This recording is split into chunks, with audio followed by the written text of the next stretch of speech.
ఏం జరుగుతున్నట్టు రాష్ట్రంలో. కాబట్టి ఎట్టి పరిస్థితుల్లో నేనే స్వయంగా రంగంలో దిగాలనుకున్నా, దిగినాం. ఈరోజు డిసిషన్ అయిపోయింది. 2-3 రోజులలో 2-3-4 రోజులలో రాబోయే 3-4 డేస్లో ఆయా జిల్లాల నాయకులతో సమావేశమై ఖచ్చితంగా చాలా పెద్ద ఎత్తున అక్కడ గ్రామానికి డప్పు కొడతాం, మొత్తం సభలు పెడతాం, కవులు గాయకులు కళాకారులు అందరినీ తట్టి లేపుతాం. మీ పత్రికా విలేకరులను కూడా రిక్వెస్ట్ చేస్తాం, అక్కడ జరిగే అన్యాయాన్ని, ప్రజలకు జరిగేటువంటి అన్యాయాన్ని, ఈ జలదోపిని అరికట్టాలని ఈ కేంద్ర ప్రభుత్వం అవలంబిస్తున్న విధానాన్ని కూడా తప్పకుండా చేస్తాం. ఇన్ని రోజులు ఒక రకంగా పోయినాం, కానీ తప్పేటట్లేదు. ఇప్పుడు ఎవరితోనైనా సరే కొట్లాడతాం, తెలంగాణ కోసం భయపడం, యాందాకాని పోతాం, ఈ కొండ మీద గోపైనా సరే కొట్లాడతాం, తప్ప ఇడిచిపెట్టాం.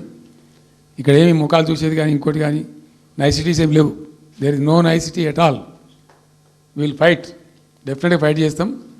ఎందుకంటే రక్షించుకోవాలి, రాష్ట్రం యొక్క హక్కులు రక్షించుకోవాలి, నీళ్ళు రక్షించుకోవాలి, రాష్ట్ర ప్రజల ప్రయోజనాలు రక్షించుకోవాలి. ఈ విధంగా ఇప్పుడు మా కళ్ళ ముందే జరిగినటువంటి దీనిలో ఈ దుర్మార్గంలో ఎట్లా మౌనం పాటిస్తాడు కేసీఆర్? ఎందుకు మౌనంగా ఉంటాం? ఎవరి కోసం ఉంటాం? ఎందుకోసం ఉండాలి? కాబట్టి అరాకిరి ముచ్చట్లు కావు. ఇష్టం వచ్చినట్టు మాట్లాడి, ఇష్టం వచ్చినట్టు ఆల్తు ఫాల్తు కూతలు కూసి ఏదో చేస్తామంటే అది జరిగేది కాదు, జరగనీయం.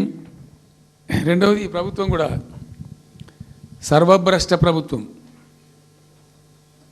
సర్వంలో భ్రష్టమైంది. మేము చెప్తా, బీజేపీ కథ కూడా చెప్తా. ఎందుకు చెప్పా? డెఫినెట్గా చెప్తాం. అరే నువ్వు మా ఇంట్లోకి వచ్చి మాకు దోసుకపోతా అంటే ఊరుకుంటామే? నాకు అర్థం ఎవరైతుంది? ఏమైనా ఉండొచ్చు కాక, ఏమైనా ఉండకపోవచ్చు కాక, నీ చేపెట్టి పైసలు కూర్చుకుంటా అంటే ఊరుకుంటామా? సాధారణ కాడికి అయితే కొట్లాడతాం కదా.